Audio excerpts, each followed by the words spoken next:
In any case, there's something we do not wish to touch. It isn't until we see them underwater that they transform into graceful beings. In the course of evolution, jellyfish have developed unbelievably clever skills and have conquered every habitat in our oceans. To protect themselves, they've developed weapons that can also become dangerous to humans.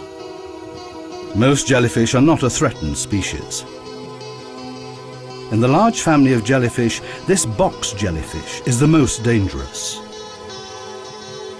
Closely followed by this siphonophore, the Portuguese man-of-war. For most of us, the word jellyfish evokes negative feelings.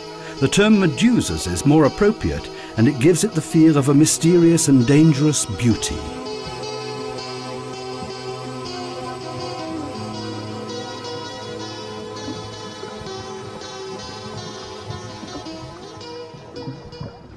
This is Dr. Gerhard Jarms, one of the most knowledgeable experts on medusas. He will be introducing us to the unusual life cycle of these animals. A beach in Eckernförde on the Baltic coast.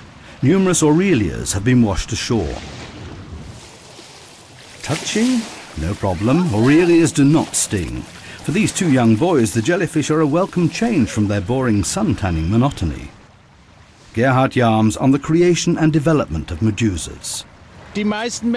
Most people feel disgusted by these animals, but in reality they are smooth, soft, and what's even more interesting, their history goes back 500 million years. During this time they have developed the most fascinating shapes and most interesting lifestyles. They live both in the deep sea and here on the Baltic coastline. If we ignore for a moment the massive influxes of medusas on the coasts of the North Sea and Baltic Sea from time to time, the oceans are not necessarily packed with medusas, even if these images make it look that way. Where do medusas come from? How and where do they reproduce? The life cycle of jellyfish or medusas is characterized by a shift from one generation to the next, and by a change between the sessile and the free-swimming states. These Aurelias have separate males and females, but their young are quite unique. The female distributes tiny larvae in the water, and they then attach themselves to anything suitable. These tiny 8-armed discs, which are trying to free themselves from a sessile polyp with all their might, are tiny medusas. But before they get to this point, about 14 days have passed, and this polyp originally looked quite different. Recording this process requires sophisticated technology and filming techniques. Jarms documents the individual stages with an endo camera in his laboratory at the Zoological Institute of Hamburg University.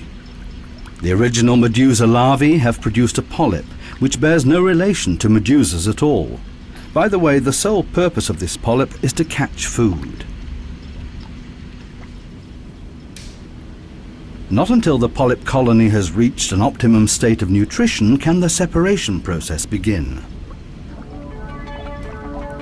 The polyps have changed completely and now look like little fur cones. The separation process of the tiny medusas is called strobulation, which comes from the Greek for fur cone. These tiny discs will later develop into large medusas, but only around 1% of them will survive. The rest will become prey.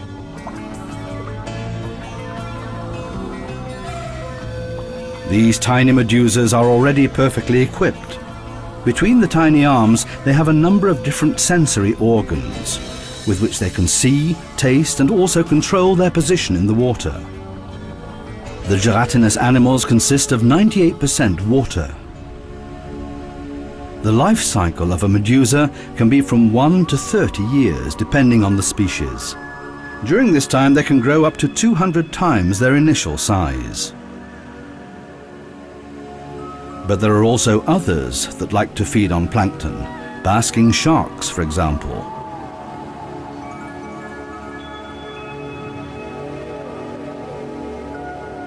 Just like the Aurelias, these 10-meter-long sharks prefer animal plankton that they filter through their giant gills. The Aurelias are also part of the menu of the basking sharks. The more, the better. The sharks have competition. The lion's main medusa has long stinging tentacles, and it has already stored a bunch of prey, Aurelias. It's doubtful whether this lion's mane would even be digestible by the sharks. Many medusa researchers consider this to be the most beautiful of all jellyfish, the crowned medusa. There's no doubt that researching this creature is one of the most expensive projects in marine zoology. This medusa lives in great depths. In order to find these crown jewels of all marine research subjects, we have to travel to Norway, 25 kilometers north of Bergen, to the Lura Fjord. Haakon Mosby, a Norwegian research vessel famous for spectacular discoveries. An ROV is being launched in the waters of the Lura Fjord. It's a sophisticated remote-operated vehicle equipped with cameras, lights and collection bins.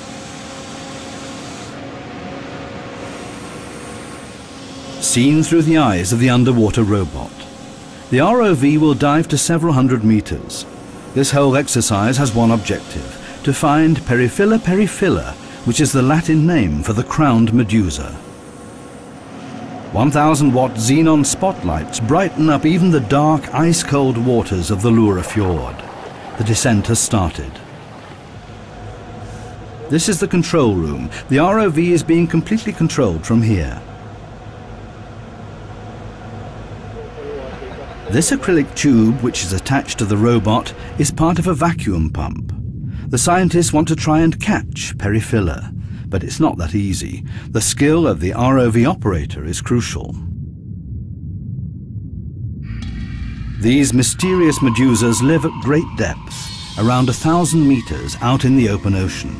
But now scores of them have entered the Norwegian fjord and are destroying all life there. They don't feed on fish, but on their larvae. These medusas are reported to reach the biblical age of 30 years. ROV operator Asgeir Steinsland is a master in handling this heavy machine. He switches the spotlights off. Periphylla appears as a grand firework with lights flashing everywhere. It possesses the ability of bioluminescence, a characteristic known in numerous deep-sea creatures. Lights on. As of yet, we don't know exactly why this jellyfish is red. But Yarms can answer what the bioluminescent signals mean. The only explanation we can find for these lighting effects is that they're a defense against predators and a form of camouflage in this exceedingly dark, deep habitat. If a predator touches the medusa, it reacts spontaneously with a bright, sudden yellow flash of light, which might frighten off the enemy. If that doesn't work, and the enemy touches it again, the medusa contracts convulsively, while at the same time sending out myriads of tiny, brightly luminescent particles, which diffuses the outline of the jellyfish and makes it undetectable. Just after midnight in the control room. This is the time when Periphylla ventures into shallower waters. The chances are in our favor. The first medusa disappears up in the suction tube. It's possible to catch them in nets, but they would be dead before they got to the surface. 5 a.m. The robot is brought back on board. Marine research is expensive, which is why researchers work around the clock. The ROV went to 300 meters and the team is excited to see the living specimens. At this point, nobody has an explanation for this mass invasion into certain fjords. 12 live Periphylla medusas have come on board. Expedition leader Ulf Bamsted is pleased. Each of the members of this international crew wants one of the specimens for their own research. Gerhard Yarms is one of the lucky ones. But he can't spend too long examining it. In the lights, the red pigment is rapidly converting. It begins to dissolve the medusa, making holes in its bell. The animal dies very quickly. A surprise. This crab is eating the gelatinous outer skin of the medusa. A jellyfish paradise in its own right sits in the middle of the Atlantic Ocean around the Azores. Our destination is the island of Pico in the west of the archipelago. The Azores are of volcanic origin. This group of islands is part of the Mid-Atlantic Ridge, the geological spreading zone that pulls Europe and Africa further apart from America. Climate and weather are determined by the Gulf Stream, which bathes the Azores in tropical warm water from the Gulf of Mexico. The ocean around the archipelago is teeming with many marine mammals and large fish like no other place in the world. Between the months of March and April, 24 different whale species appear around Pico looking for plankton, which is in great abundance during that time. Dolphins don't only hunt for fish but also squid, which sometimes come up to the surface in large numbers, but these dolphins are just playing. Pilot whales also love squid. An adult pilot whale can grow up to 8 meters and feed on about 50 kilograms of squid per day, or more accurately, per night. These sunfish are also interested in softer food. They love to feed on all kinds of jellyfish. The beach on Pico also offers great opportunities for jellyfish connoisseurs. These netted dog whelks, a type of sea snail, feed on the most dangerous ocean inhabitants in the world. The snail moves quickly. It has no problems with the deadly tentacles. This Portuguese man-of-war is not a true jellyfish but a colony of polyps. It drifts through the world's oceans with a gas-filled float. Each polyp has a specific task assigned to it. They would not be able to survive on their own. A loggerhead turtle poses real danger to siphonophores. They will not only feed on the harmless moon jellies, but also the poisonous polyp colonies. It seems possible to fill up on one of these marine jello puddings.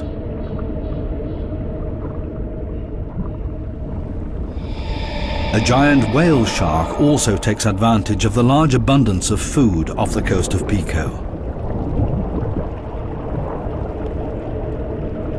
The largest fish in the ocean, it can grow up to 14 meters and filters small fish like sardines and anchovies and plankton out of the water with its large mouth. This friendly giant is not dangerous to people.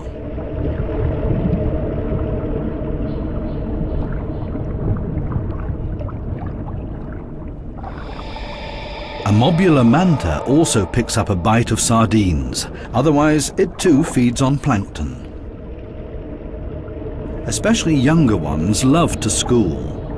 The rolled up skin flaps seem like little horns and give these animals a demon-like look, which is why they're also referred to as devilfish.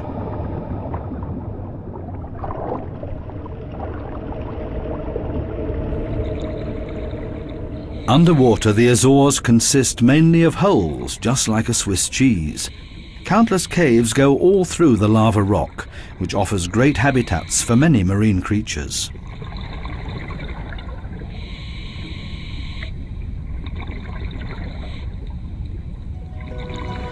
During our first dive, we encounter Pelagia noctiluca, commonly referred to as the mauve stinger.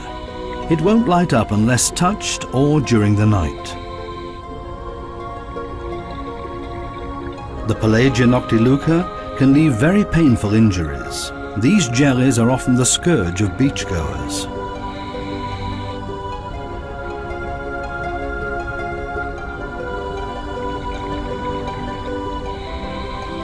We don't know why this school of jellies stays in the cave. Maybe they drifted in here, or are they seeking cover from the rough seas? The next day the animals leave the netherworld of Pico again.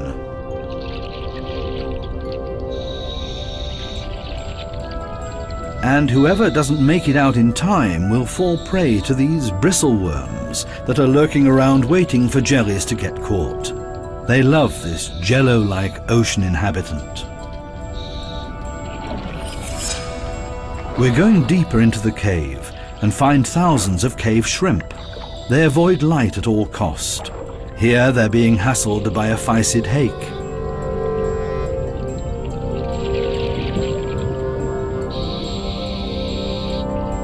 In this light it becomes clear how fragile these shrimp are.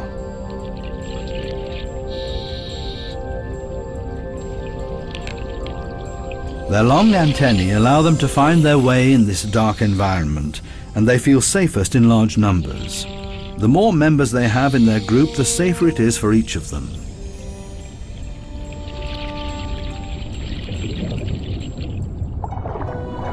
This Pelagia noctiluca is a successful hunter, and several small crustaceans have fallen prey to the jelly's appendages. The nerve poison has an immediate effect.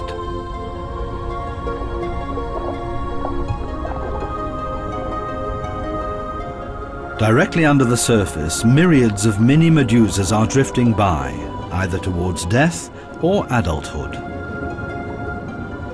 Many of them will end in the bellies of loggerhead turtles.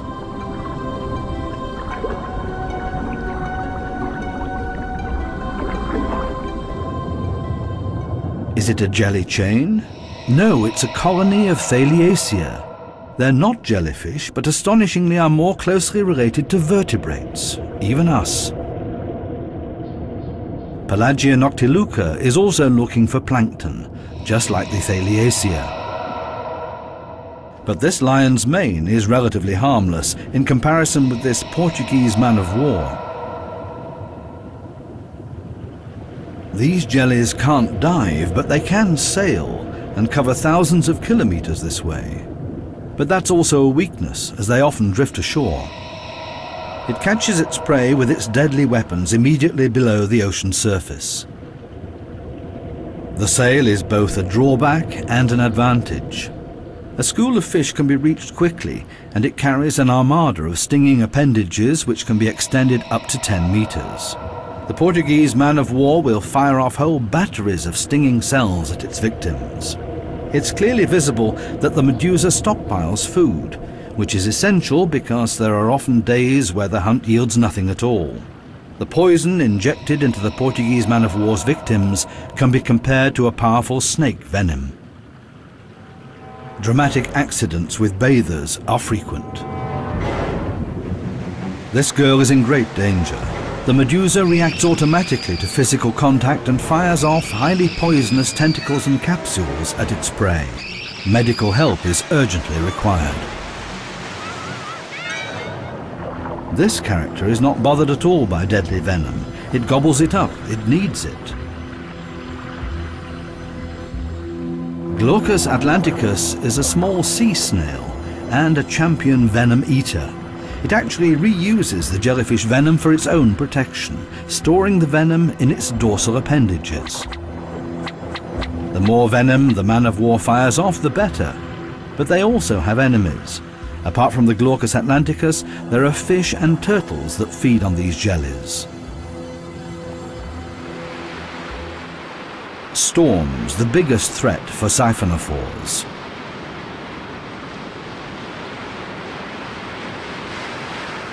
Once they're stranded, an armada of snails will soon be there to feed on them.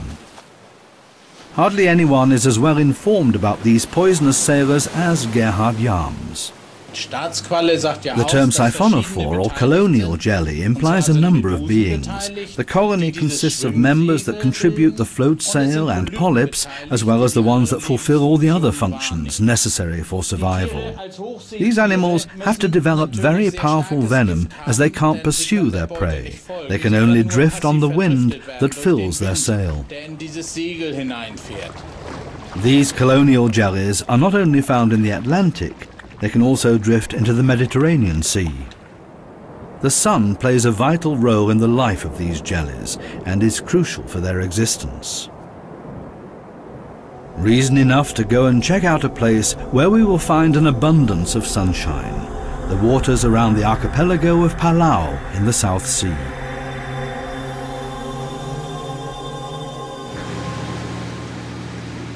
Palau is part of Micronesia in the southern Pacific Ocean. This island group is of volcanic origin and surrounded by massive coral atolls.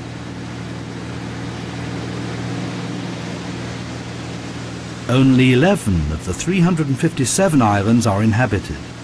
Our destination is the island of Mechakar, which has a saltwater lake completely isolated from the waters of the adjacent lagoon. This is the lake, and it holds a secret. It's a prime example of evolution. Hundreds of thousands of rhizostome jellyfish live here, of which none has ever seen the ocean. Plankton is missing in this lake, so they live off sunshine. Inside the body of these jellyfish are thousands of single-cell algae. These algae make use of the sunlight to generate glucose via photosynthesis, a remarkable cooperation between jellies and algae, which is the result of a catastrophe. At some point in its history, during a volcanic eruption, this lake became isolated from the ocean. All that was left were the medusas. Thanks to their asexual reproduction, thousands of new generations have developed since. As long as they're drifting in the open water, these medusas have no natural predators. But down at the bottom of the lake, there are anemones attached to old tree branches that act as the health police. They use their tentacles to catch the weaker and older medusas. We are leaving the warm waters of the South Pacific and moving on to colder waters off the west coast of Canada. Our destination is Hearst Island in the Vancouver Strait off Vancouver Island.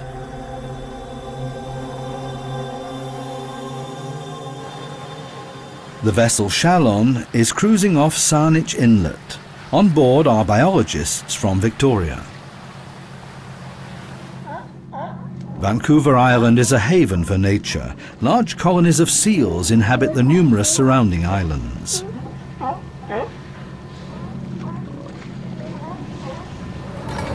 The proximity of the mainland is deceptive. The water here is no less than 70 meters deep. The area the divers are interested in is an unusual reef in 50 meters. The waters around Vancouver Island are cold and rich in nutrients, an absolute paradise for medusas. The diversity of comb jellies is noticeable, their gelatinous transparent bodies drifting through the dark green water. An encounter of an unusual kind. This is not a medusa, but a hooded sea snail.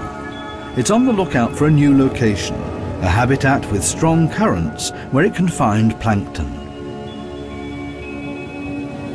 And the search does not take long. It shovels large quantities of anything edible into its enormous mouth. This pattern reminds us immediately of a compass. Compass jellyfish are probably the classic image we have of what a jellyfish should look like. It would definitely win a beauty contest. Going deeper and deeper, now at 30 meters. The lion's mane, or hairy stinger, has 1,000 tentacles under its bell and grows up to 2 meters in diameter. The large bell is divided into 8 segments. Scars are visible, probably from swimming crabs that nibbled on the jellyfish.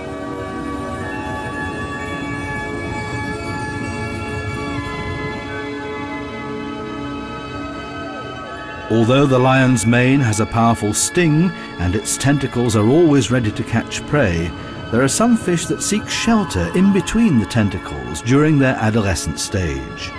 In this case, it's a group of young cod that are skillfully avoiding the stinging tentacles. The team continues their descent following the lion's mane.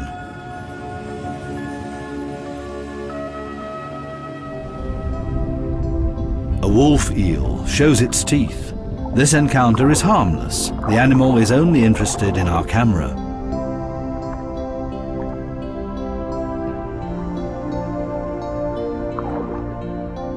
Wolf eels are ground dwellers. They do not have a swim bladder and only snake their way through the water for short distances. It's nice to have an experienced hand as one gets to know one another. This chimera floats elegantly through the water. It's related to rays. This wolf eel is especially friendly. It shows off its tender side because it can easily crack shells and likes to feed on lobster. The eel enjoys the warmth of the diver's exposed hands. At a depth of 48 meters, we reach the Genarius reef. These are not cold water corals. They're enormous glass sponges with a skeleton consisting of millions of silica needles. There are only a few places in the world where these glass sponges are found at a relatively shallow depth. They're mostly found in deeper habitats at about 1,000 meters. This red comb jelly, too, usually lives at greater depth. A benthocodon also joins the party. They're no less beautiful than the glass sponges. Comb jellies are the neon advertising signs of the oceans. The iridescent light effect is generated by fine hairs. The presence of the glass sponges and jellyfish is evidence of a powerful tidal current at this depth, transporting large amounts of nutrients. Its beauty can hardly be surpassed, but the beroe is a dangerous predator, as we shall soon see. We have ascended into shallower areas and discovered something unusual. Despite its formidable weapons, a lion's mane jelly has become caught in a hopeless situation.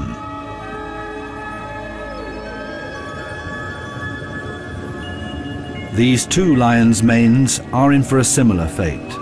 The way down is a dangerous one. There are plenty of dahlia anemones waiting to feed. This one has not yet picked up its Sunday lunch. At the moment, it has a fairly frugal lifestyle, living off copepods in the plankton by pulling them towards its mouth with its tentacles. This neighbor is more successful. The medusa is desperately trying to escape the tentacles of its predator, but the jelly's fate has been sealed. After several hours, only the leftovers of the lion's mane jelly are protruding from the greedy mouth of the dahlia anemone. Not far away, several sea lions have appeared.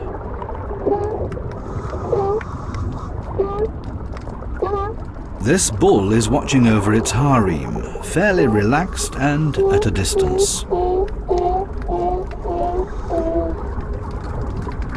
His females are comfortably stretched out on the exposed sandbank. They have no interest in the countless fish surrounding them. They're ready to take a nap.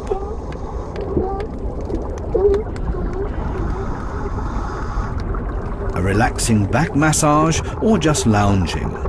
Pleasant alternatives to lying around on land in full sun.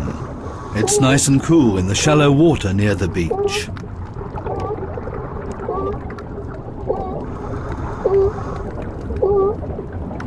The chief is also enjoying himself.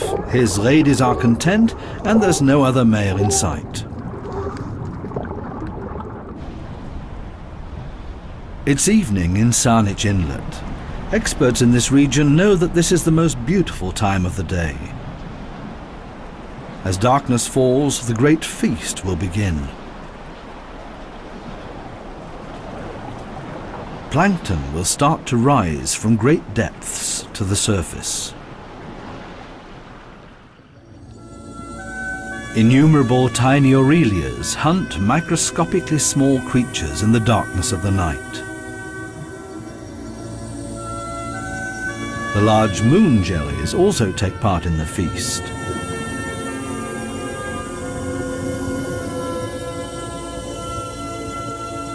This little cubozoan has an edge over others during the hunt. It has perfected the skill of jetting backwards. For a jellyfish, that's incredibly fast.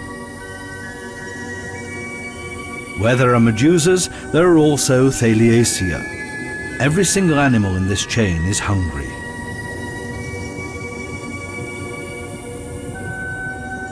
Not every visitor on this nighttime feast is interested in the smaller creatures.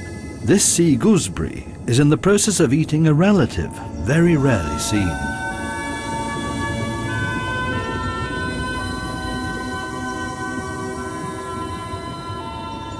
The night in Saanich Inlet ends with a tremendous fireworks show.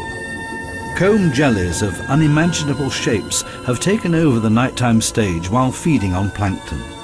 Every change in direction produces a glowing stream of bright lights, like the colourful displays at a Christmas market. To find another curiosity in the Medusa family, we travel to a remote area of Indonesia, Raja Ampat in northwestern West Papua. This archipelago consists of around 1,500 islands, of which only very few are inhabited.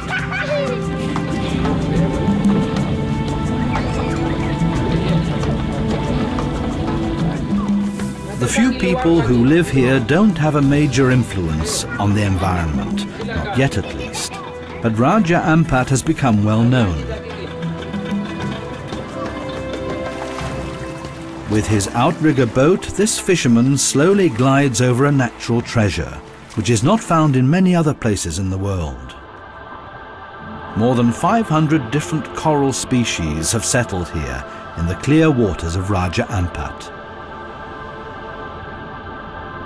This lush, soft coral colony catches plankton with its many tentacles.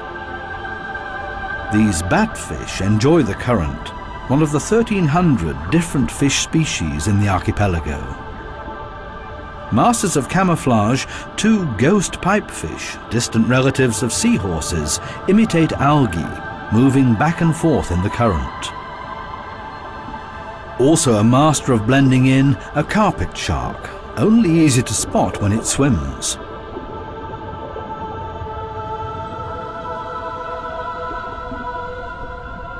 Mantas also treasure the rich abundance of food that the island paradise has to offer.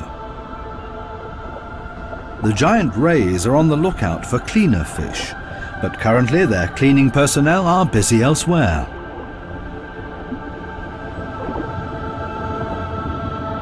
And then finally we find the curious misfits that we are searching for, upside-down jellyfish.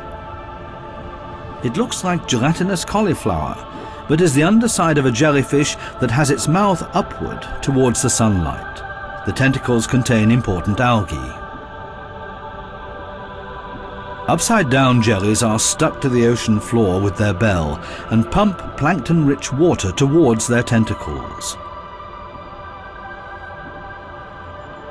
They are not good swimmers, and they will only swim if absolutely necessary. Here in the dense mangrove forests of Raja Ampat, we are looking for the nursery of these peculiar jellyfish. Without a guide, it will be impossible to find our way back out of this maze of canals, bays, and twists and turns.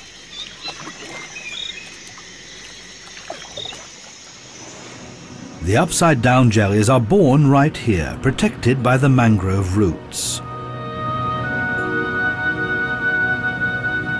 A mat of polyps. This is where baby jellyfish bud off from their polyps.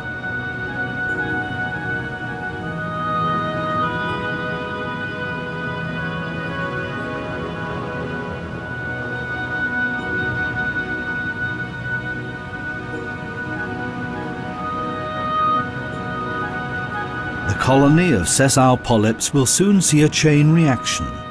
Once one polyp begins to bud, others soon follow.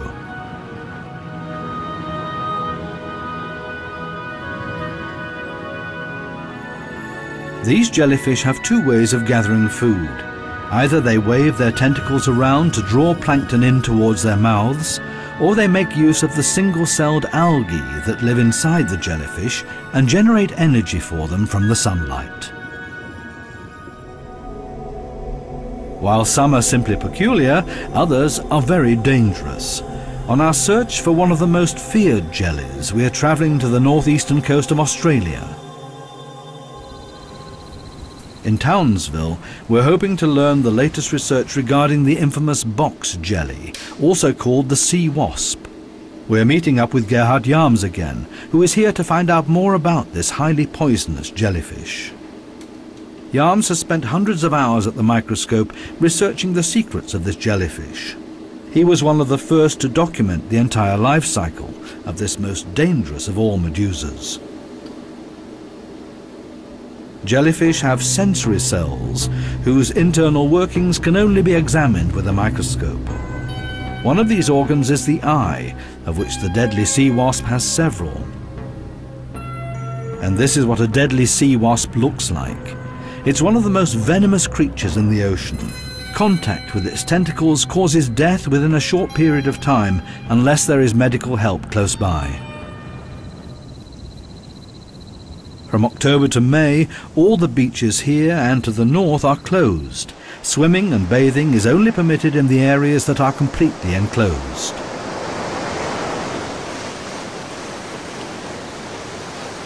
Here they call this little monster the box jelly. White-skinned people are at greatest risk. People with darker skin or the local aborigines are better off. They're less likely to come into contact with a box jelly. The following pictures will explain why.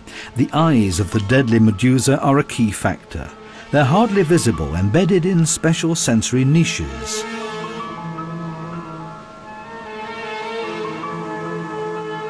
Only if magnified 50 to 100 times are they identifiable as eyes.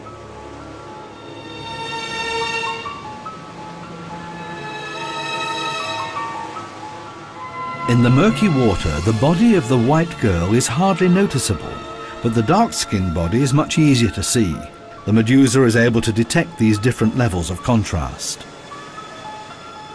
For the box jelly, this does not appear to be prey, and it changes course. It will not have to wait long for prey, though. This fish has come along just in time. But why are there so many deadly sea wasps here at this time of year? The reason is their life cycle. By October, the growing medusas have reached a size that is already very dangerous for swimmers. In the following May, this generation of jellyfish will die off. A lab in Cairns. Jamie Seymour is a biologist and knows the deadly box jelly like no other. For many years, the scientist has been studying these beautiful monsters. The box jelly lives on fish and therefore needs very powerful venom. He wants to show us, under the microscope, the full range of weapons available in this medusa's arsenal. Along the arms we see lateral ridges which contain masses of tightly arranged nematocysts, 4,000 to 5,000 of them. The stings on the legs of the young girl would have caused death if she had not been treated immediately. The ugly scars will remain for life. The Australians themselves know full well what the warnings mean. Careless tourists who stray outside the fenced-off bathing areas are usually the ones that put themselves in danger. But then there are others who are not afraid of the risks. This is Jamie Seymour's staff.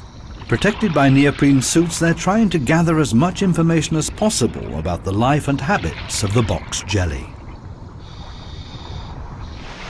However, it's difficult and dangerous to observe these deadly jellyfish in their murky habitat, which is why the scientists have to catch enough specimens for their research.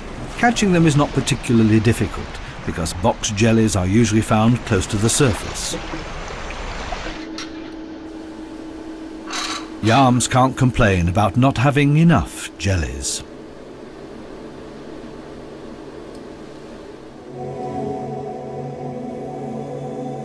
Back to the US again, this time to the east coast off Cape Hatteras in North Carolina.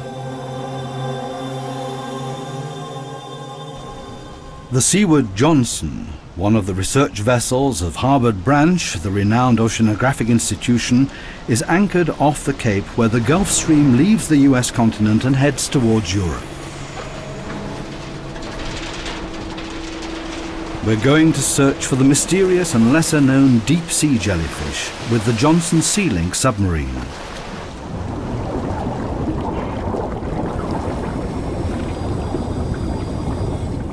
Pilot Phil Santos has his own routine in handling this sophisticated high-tech system.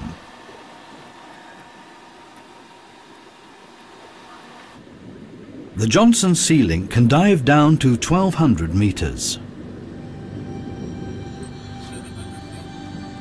During our descent, the first wondrous creature appears, probably a comb jelly which is part of the family of siphonophores.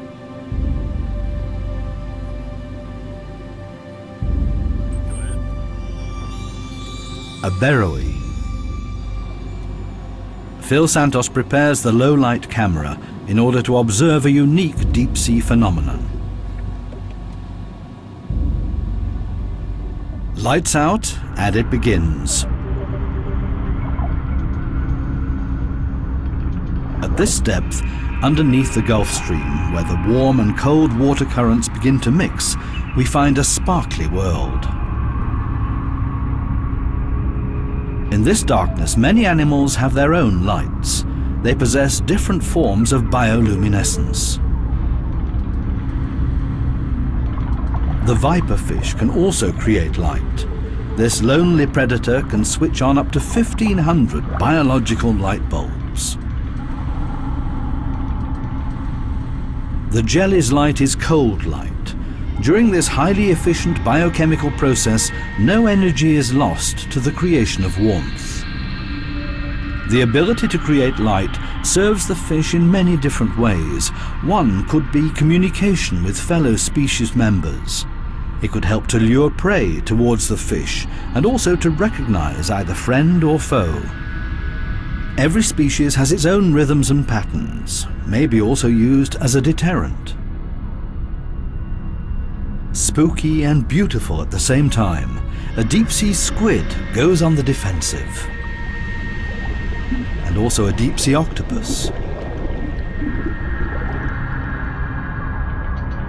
Surprised by the submarine, this squid emits white ink.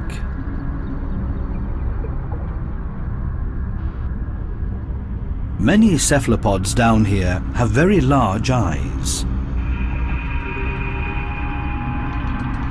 With its large visual organs, this glass squid can detect the smallest sources of light, a crucial skill in this realm of darkness. The animal looks as though it's made of glass. It's completely transparent except for a little bit of pigmentation around the arms and the black eyes. It allows us to look inside the body of this creature. It's a world of curiosities here in the depths off Cape Hatteras, where the Gulf Stream stirs things up. And so the jellyfish drift through the oceans, beautiful and mysterious at the same time. The famous Tiffany jeweler was so fascinated by their beauty and shape that he referred to them as the elves of the ocean.